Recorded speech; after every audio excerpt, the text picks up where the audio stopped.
चढ़ल जब से फागुन महीनावा हो, हमर भोला बउरइले। चढ़ल जब से फागुन महीनावा हो, हमर भोला बउरइले। भोला बउरइले शमशाने चली भइले। भोला बउरइले शमशाने चली भइले। अंग अंग भभूति रमवले हो, हमर भोला बउरइले। चढ़ल जब से फागुन महीनावा हो, हमर भोला बउरइले। एक मुट्ठी बासमिया फेंकले अवध की ओरिया। रंगाई गले राम जी के केसर पगिया। एक मुट्ठी बासमिया फेंकले अवध की ओरिया। रंगाई गले राम जी के केसर पगिया। अरे सीता जी के चुनरी रंगइले हो, हमर भोला बउरइले। चढ़ल जब से फागुन महीनावा हो, हमर भोला बउरइले। एक मुट्ठी बासमिया फेंकले गोकुला की ओरिया। रंगाई गले कान्हा जी के केसर पगिया। एक मुट्ठी बासमिया फेंकले गोकुला की ओरिया।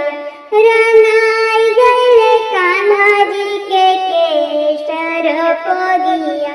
अरे रुक्मिणी जी के चुनरी रंगइले हो, हमर भोला बउरइले। चढ़ल जब से फागुन महीनावा हो, हमर भोला बउरइले। एक मुट्ठी बासमिया फेंकले ब्रह्मलोक की ओरिया।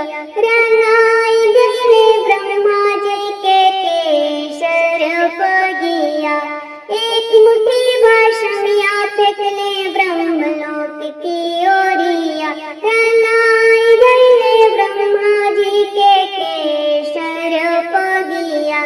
अरे ब्रह्मणी जी के चुनरी रंगइले हो, हमर भोला बउरइले।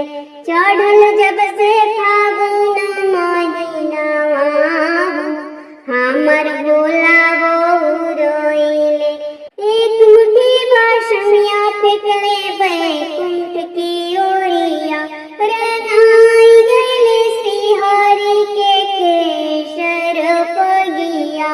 एक मुट्ठी बासमिया फेंकले बैकुंठ की ओरिया।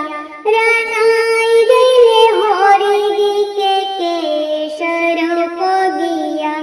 अरे लक्ष्मी जी के चुनरी रंगइले हो, हमर भोला बउरइले।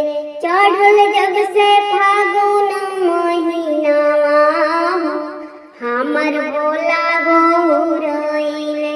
चढ़ल जब से फागुन महीनावा हो, हमर भोला बउरइले।